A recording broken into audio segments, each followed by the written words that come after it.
yesterday I went a bit significantly over time. I still drew at a good pace, but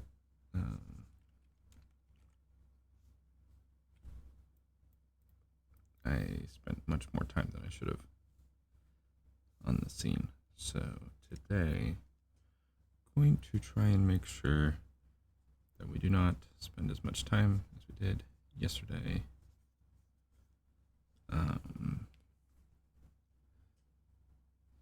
Yeah, because yesterday I spent like, I don't know, like over an hour drawing.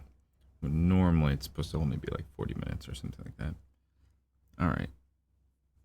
So, what are we doing today? We're doing storyboarding warm-ups by using prompts from the book Master Shots Vol.2 by Christopher Kenworthy. And what I do is I go through the book, go through chapters and sections, and then connect those sections together, and then use them as a prompt to guide a scene that I'll do a straight ahead storyboard through. So straight ahead storyboarding, at least how I do it, is you get about, on average, one drawing every 15 seconds for 22 minutes. So that way you get around 90 drawings in 22 minutes. And you look through the scene and then you judge yourself and then see like, ooh, this was a really cool scene. You go like, ooh, this was a really bad scene. So for today, I think I'm going to do, let's see, what's an interesting one?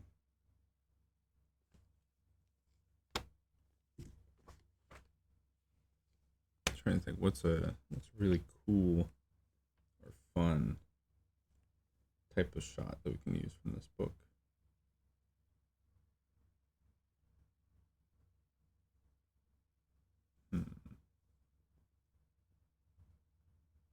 All right, let's do a snap turn. So we're gonna go from section 1.7. We're gonna do a snap turn. Yesterday, tried combining 4 sections. I think that might have been a little much. So snap turn in a scene from a movie is when you have characters, maybe they're walking down the street, they're walking towards you, something like that, they're walking this way. And then as they're talking, one of the characters gains momentum in the conversation. And what they do is that they then motivate the camera to go into a side shot, like a really flat composition, almost a profile. And maybe you have the third person who's like standing in between them or something like that.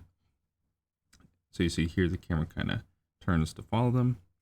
And now you're in this sort of composition. So that's a snap turn. And they're usually for more lighthearted or comedic scenes. Because this kind of composition isn't natural. And also people don't usually talk to people that way. They usually don't just like hop in front of them while they're walking and talking. So it's kind of an unnatural movement, which is why it's used more in comedies. Or in a comedic scene during an action scene. And then what we can combine this with is, okay. This could be really good for a space reversal. Okay. So what we're going to do is we're going to do section 3.5, which is a space reversal. What is a space reversal, you may ask, in a movie? So space reversal is when, it's a pretty simple concept. It's not that complicated, really. It's simply when characters are looking towards something that we don't see. Maybe they were talking about it earlier, or maybe they're walking up to it. And then you have the big reveal of the space. And the characters are still vaguely in their same positions, but the focus is on the space, the thing that we couldn't see. So maybe there's like a mountain range or something like that. And then what happens is maybe the characters talk about said space, you know, something like that. So here's character 2, here's character 1, here's character 2, here's character 1. Now they're going to talk about that thing. So that's good for a build up. Ooh, my voice. So yeah, this is probably a pretty good combination, because the snap turn already has characters on one side of the screen and then the other side of the screen, and they're already in conflict over something. And so then a space reversal, I think, will complement that pretty nicely, because then space reversal is the same thing. You have one character on one side of the screen, another character on the other. And yeah, there might be a conflict. So I do like that. I think I might change my aspect ratio. So here we go. Adding my drawings.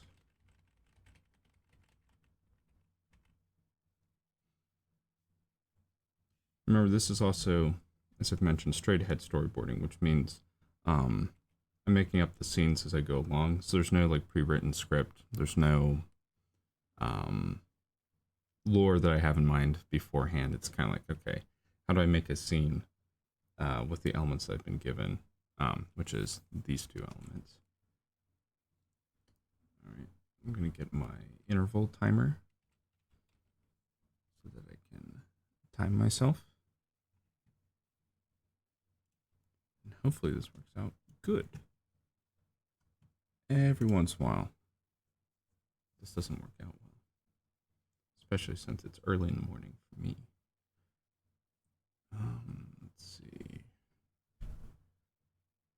Do I want this aspect ratio? Is a great question. I mentioned it in the previous video, but this is vaguely an Academy ratio. Because I like having vertical space in my compositions, as well as horizontal space.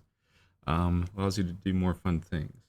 However, for a scene like this, which is about a lot of horizontal motion and movement, it might be better for me to be in CinemaScope.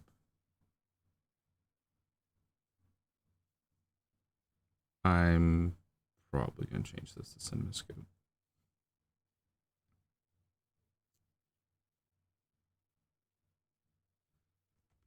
No, I think I've fallen in love with Academy ratio. Okay, whatever. How original.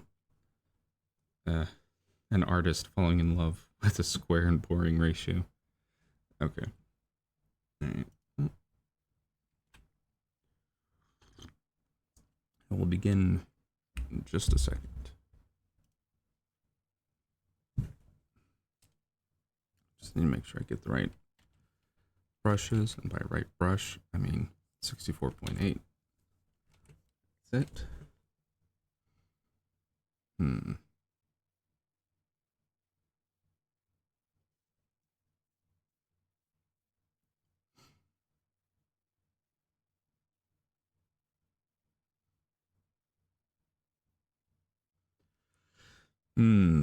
All right, I'm just thinking through the sequence. I'm just thinking about what could happen. All right, what could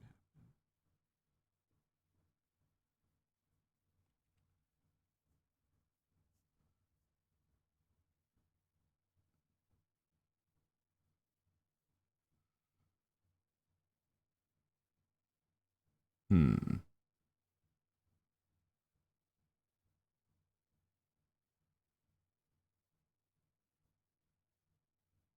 Okay.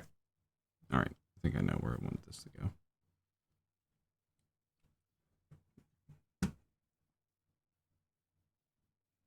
We are going to start 3, 2, 1, go. All right. We're going to start with something very original. An insert shot of someone looking at a book or memorabilia or something emotional. I have used this before in my storyboards as an opening device. Someone's looking through something. It should also be a 3/4 angle.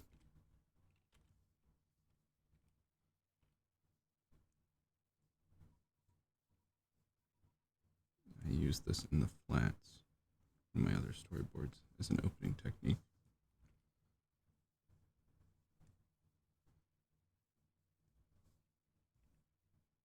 So our camera, I'm just going to let us know what angle we're at.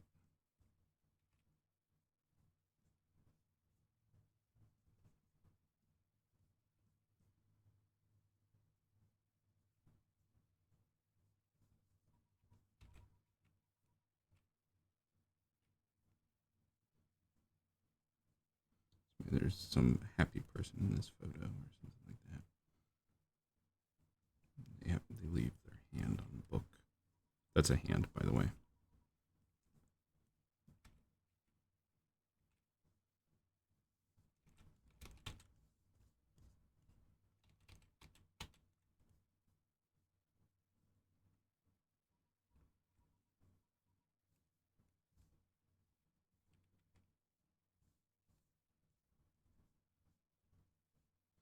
This kind of shot was also used in, what was it, 12 Angry Men?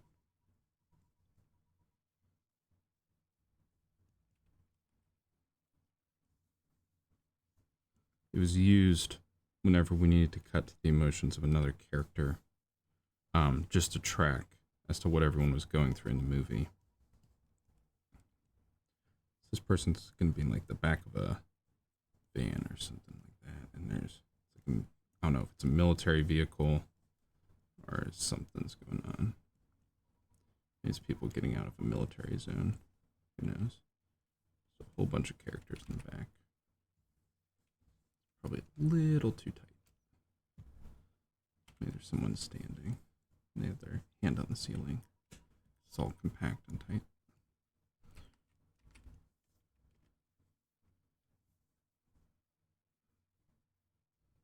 And put them on different layers.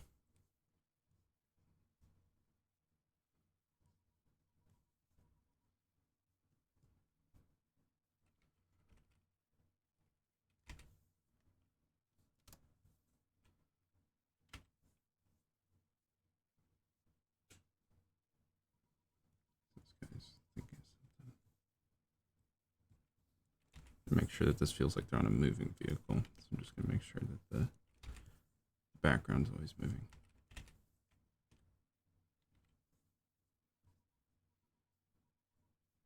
I'm going to have some sort of emotional release where this guy's thinking of something.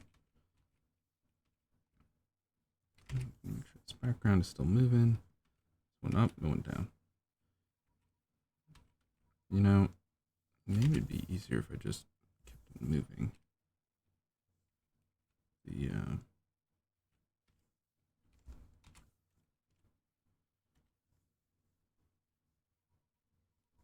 The background. I'll move the background later. I think that might be using up too much of my time and energy. I'll do that last. So maybe this guy's giving a thought of prayer or thinking or something like that. He's gonna put his hand on his head. He's thinking. This guy's really thinking. And then what's gonna happen is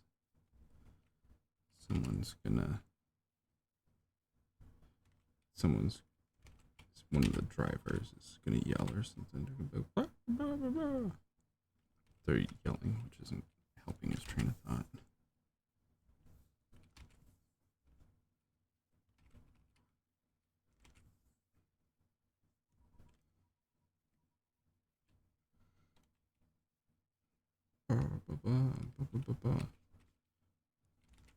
It's high quality voice acting like this that gets you hired at jobs.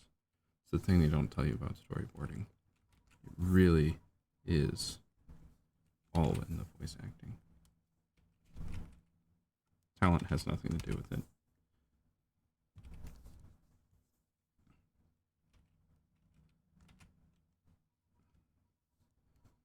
They do not care one bit about how well you draw.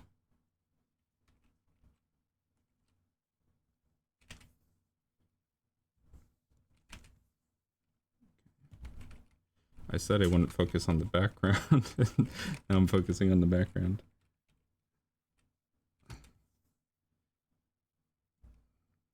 So what's going to happen is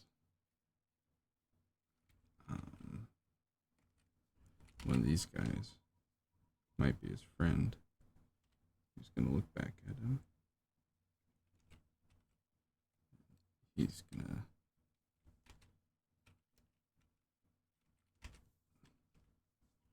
make sure that he's still acting. Maybe we see his hand scrunch, so we know he's thinking really hard now. You know, beforehand, like, man, what was he thinking about? Nothing that intense. Now we know he's a little bit more angry about what's happening. So then now we have his friend who's like, hey buddy, late wait baby.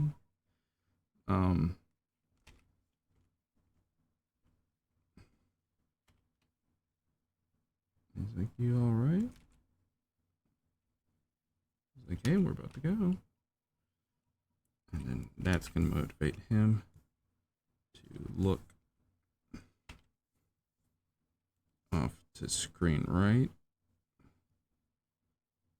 because he is still very frustrated. He's a conflicted man, you know. He's thinking deep thoughts. He's conflicted. He's looking away from whatever is happening over here. More importantly, he's ignoring his friend.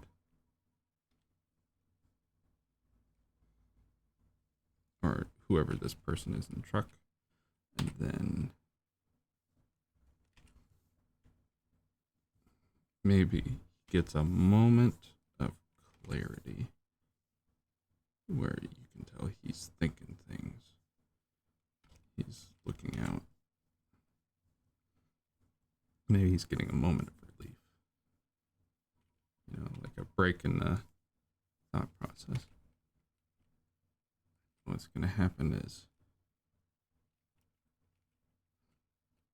he's going to move a little bit towards screen right as he's thinking. Because he's getting close to some sort of thought process that's relevant to his character arc. And then zoom, we're gonna have an arm come in.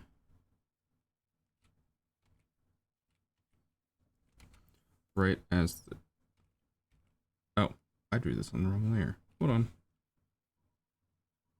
That sucks. Or not the wrong layer, I drew it on the wrong panel.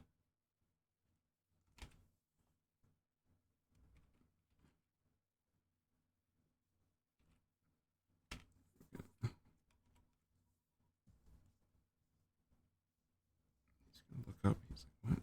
So an arm came across. You may notice that I use this technique a lot in my storyboards, where I'll have someone scrunch up to one side of the screen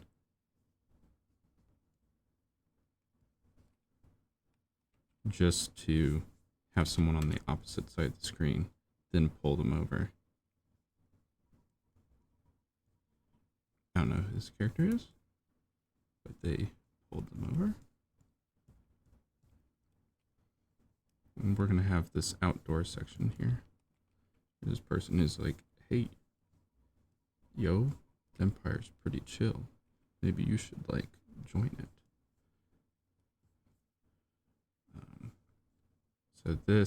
So we have a light source. It's like an open, no, I'll just make it raining. Something that people may not know is that I usually, when drawing, have rain sound effects in the background, because rain is pretty chill.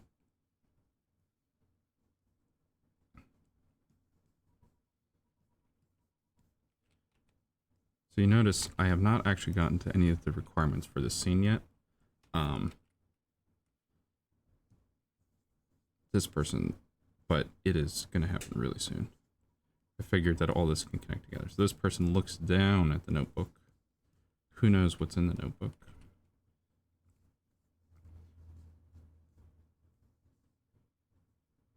He's like, hey, let me see that. There's the notebook. That's the important thing that the character was holding. And now this person's grubby little mitts might get to it.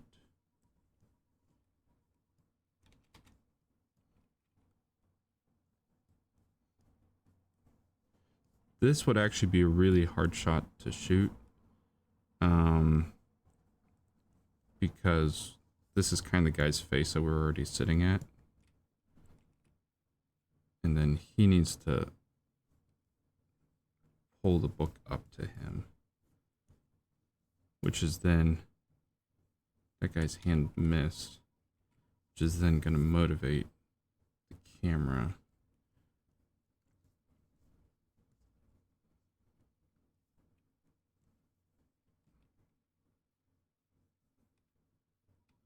To then go back to his face.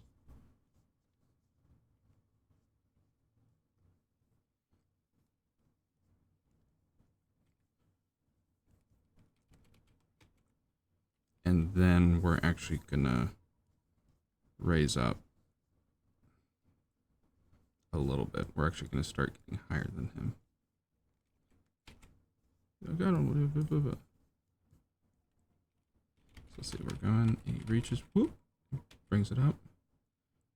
And there's a person next to him on the bench or whatever.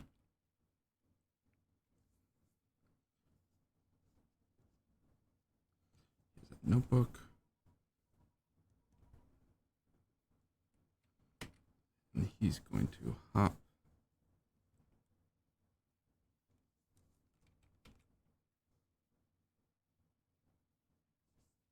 Hold on, I need a person in the... Yeah, I've already messed that up. Okay, so the camera is going to... We're going to need to have the person who's trying to get the book as a foreground element. We've now kind of pulled back past him. As this guy's bickering, he's almost kind of got 1 foot out the door. Again, this is, I don't know, open landscape or something. And this is going to, camera's going to go up further. So we're behind, and he's going to bound out of the back of the truck. Again, I don't know if this is a military thing or if this is like a, I don't know, end of the world and they're moving survivors out. And he's gonna,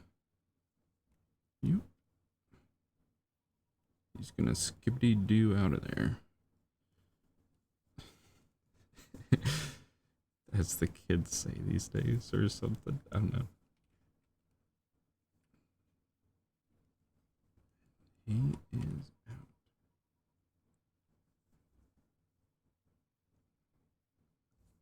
I'm gonna have this person who was talking to him who's like, whoa, whoa, whoa, hold on, what are you doing?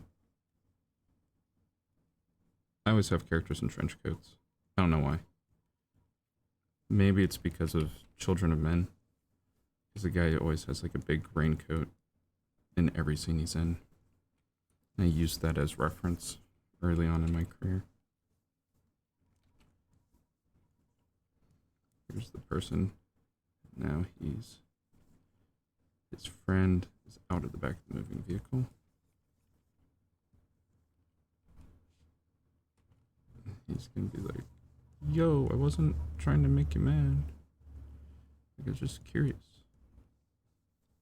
Alright, so we're more than halfway through the session. And you might be asking, how are we gonna get a snap turn in here?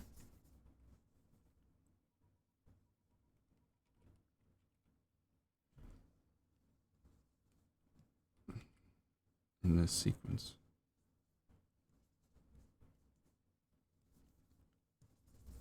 We have the guy walking away into the unknown. I can't sing. I was going to do a Frozen reference. You know, something's going on back there. Destroyed something. bad stuff.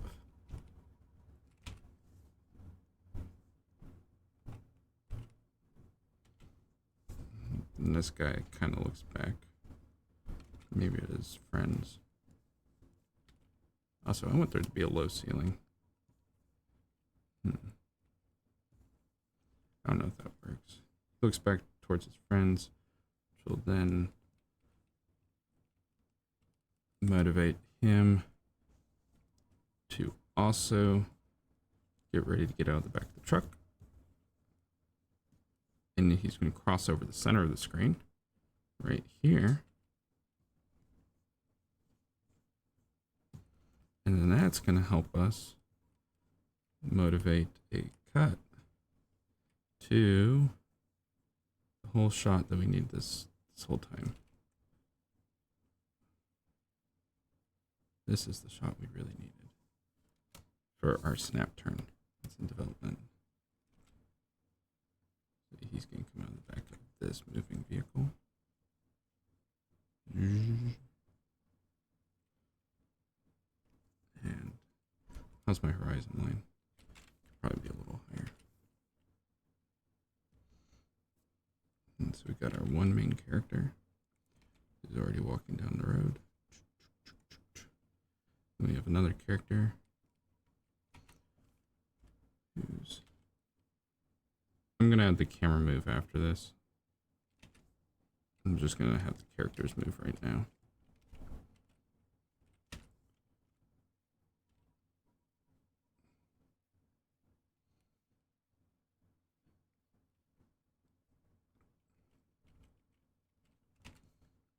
And then we're going to have to be pretty quick with this. I'm sort of going over time.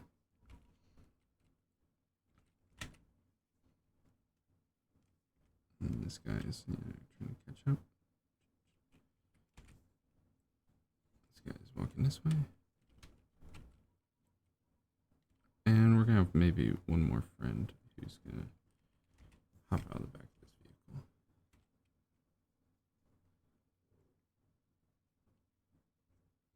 He won't show up till later.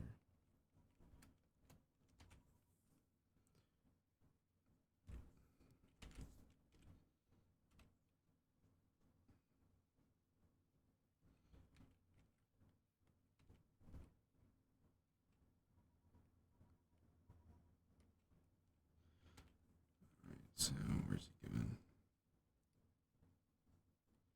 This guy's gonna be walking. Really, I would like to add more panels in here of him walking through stuff, but I'm gonna have to be really quick here.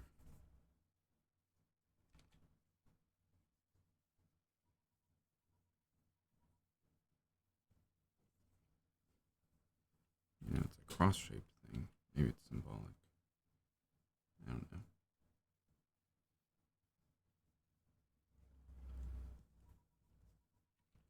So we can get this kind of shot. Maybe he's like by a riverside.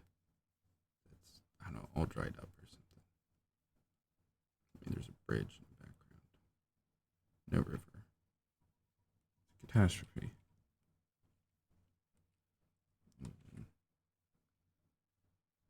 He's gonna walk away from that. He's done with all that. And his other friend is coming to catch up.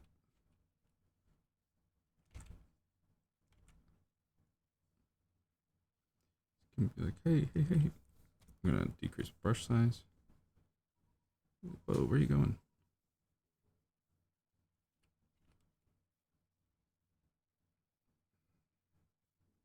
There's a guy, he's walking. This guy's gonna, he's trying to convince him or talk to him or something. Here's a destroyed piece of whatever it was. And so this guy's always going to be a little bit ahead of him. And our camera should probably start to be lowering about now. So that we're closer to an eye level. Beforehand, we were kind of below. Now, our character, because he's pushing things forward, he should be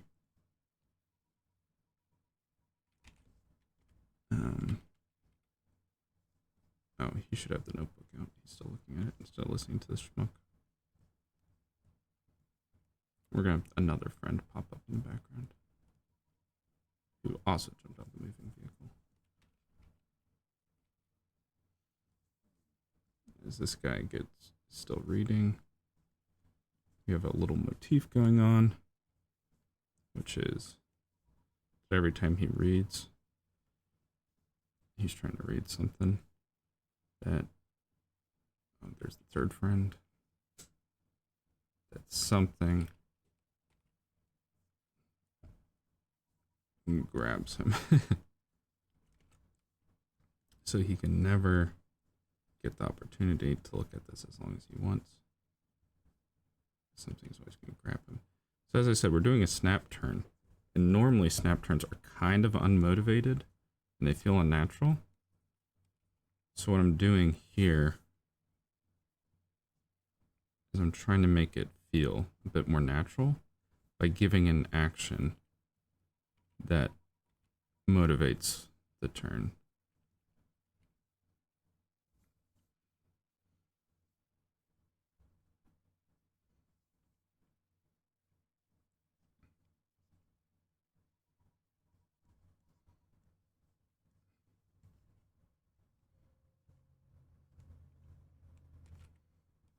He's like, bro, he's like, what are you doing? This guy can't look. He doesn't want to look at him. He just wants to look at his little plot device that he's reading. His emotional plot device.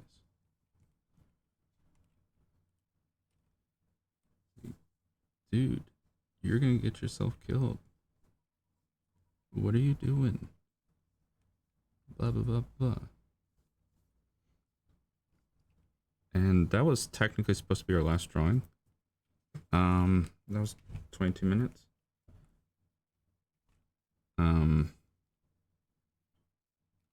But I want to finish this because I did not make, I got to the snap turn, but I don't know what kind of acting he's doing. It's weird acting.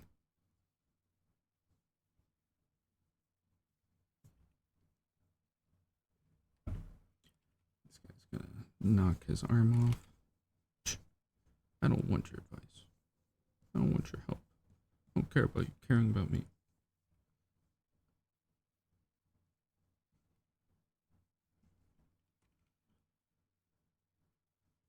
So we can tell that he doesn't want to talk to him because he is looking in the opposite direction. He's got his hands in his pockets. And this guy's like, I can't believe it. It's like you. And then here's where our, also you may notice I'm accidentally, sort of intentionally pulling the camera back because I realized it was a little too close to have any like good acting. Because the further away they are, the better the acting can get. I'm gonna have this third friend who shows up. He's like, hey.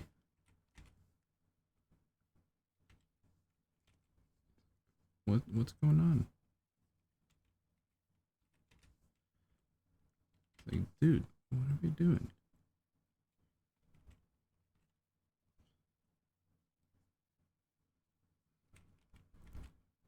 Those are his hands. It's like the truck left and we're gonna be behind and there's not enough time to do the thing that the plot requires us to do.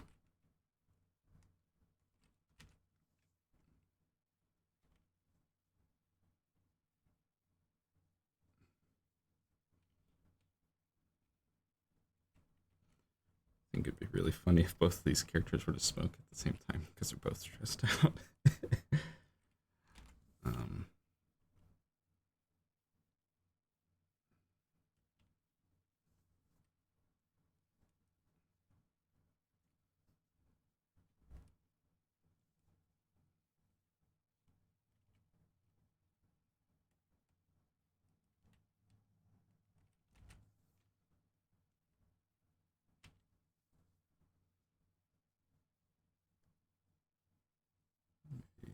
a cigarette or something like that.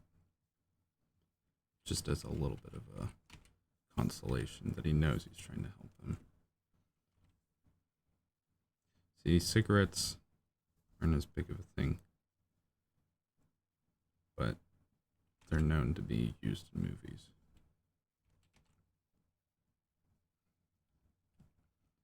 I don't have enough time to draw out all these panels. I'm being quick, but I just think it'd be funny if we have both of them. So there would need to be more panels here. But both of them are kind of realizing they're in a situation that's messed up or broken, and so they're both doing something that they know it's a little bit self-destructive to, as they look at something that we don't see.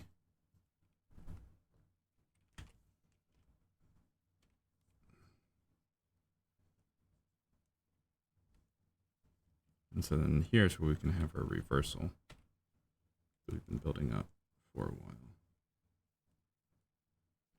You know, this is like the exact same thing from yesterday, where it's like, hey, we're going to have a big reversal and a reveal as to what it is the characters are looking at.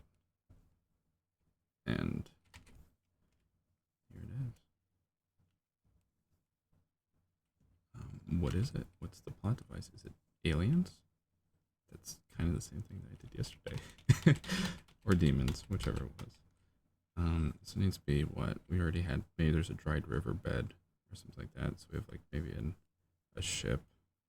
It's like dried up, you know, something like that. And hey, it's an old shipyard or something like that that's like destroyed and dried up.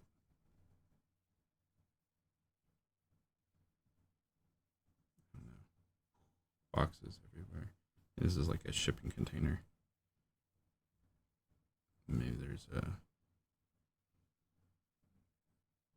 don't know, destroyed city or something.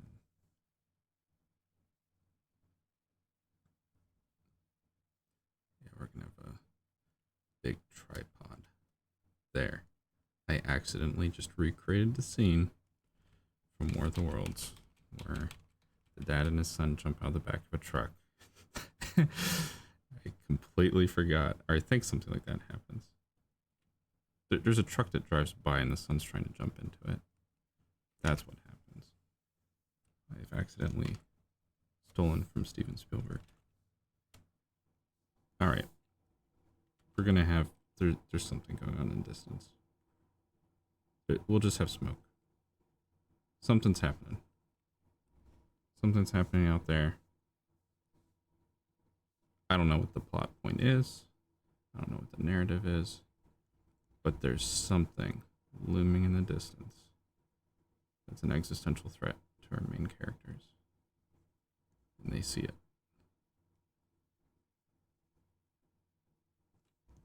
And they know it's getting closer. Alright.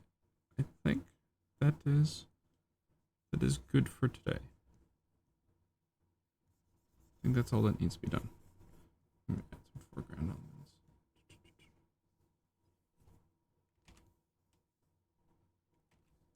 Something like that.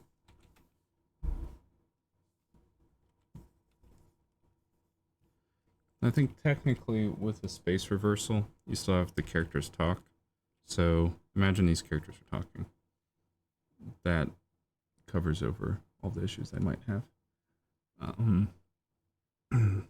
So let's see. Did we get a snap turn in? Did we get a space reversal? Did we draw roughly a drawing every 15 seconds? I cheated a little bit at the ending because I took a little too long. But that is... Uh-oh. I don't think I kept pace. 91-ish drawings. So, because of the ending drawing taking a whole bunch of extra time, probably got like 85 drawings done in that session in 22 minutes. Okay. So, let's see. Our goals. Snap turn and space reversal. Here we have character looking at book. Some sort of personal thing. He's in the back of the truck. Someone's yelling at him. His face is on his hand because he's thinking. Someone turns and he's like, hey, And he looks away because he's thinking about making a choice. And someone grabs him. He's like, hey. He's like, whoa, yo, what's that? He's like, hey, get away. No, I'm tired of this. Runs. Hey, come back. Whatever. Come after him. Goes onto this riverbed or something. He's like, yo, what's up? What are you doing? Snap turn. Come on, dude. Blah, blah, blah, blah, blah. He's like, I don't want any of your help. And the person comes on. He's like, dude, guys, we're missing the thing. Gives him a cigarette. Both realize they're in a messed up situation. Boom. Here's a wide shot or something like that. And then what we'd do is that to continue the scene, we'd have the characters continue to talk, and then there'd be some sort of, I don't know, reckoning between the two. Not like a bad reckoning, but like, I don't know, them getting to know each other better. Or they're about to maybe, I don't know, split ways. Maybe that's what this shot will be used, is one characters can go one way and the other characters can go the other way. And it's like the split in a journey. Maybe one characters can go forward across the river, and other characters can come back into the foreground. And so this dried riverbed is going to be our halfway point to show that, like, hey, one guy's going towards the conflict, the other guy's going away from the conflict. I think if I were to continue this narrative, that's what I'd do. Have them talk, have one character move away from camera, have the other two characters move towards the camera. Who knows? Maybe he's going back to save his family or something like that. Either way, that is all I have for today. Thank you very much for dropping by. Again, the book that I'm referencing is Master Shots Volume 2 by Christopher Kenworthy. It is 100% something you should buy if you're a storyboard artist or in visual storytelling. It's a really, really good book. And things I could have improved in this scene, because I ran out of time, the space reversal really should be closer. The space reversal shot, it should be closer so that I can have the characters talk while they're looking at the thing. So probably should have been something more like this. And then maybe as they're arguing, you know, should have been something like that. Maybe as they're arguing, the characters move back and forth in this space, or then they move further apart. Something so that they're still acting that can be seen while the background is what they're talking about. So you can see both at the same time. All right. Well, thanks for dropping by, and have a good day. Bye.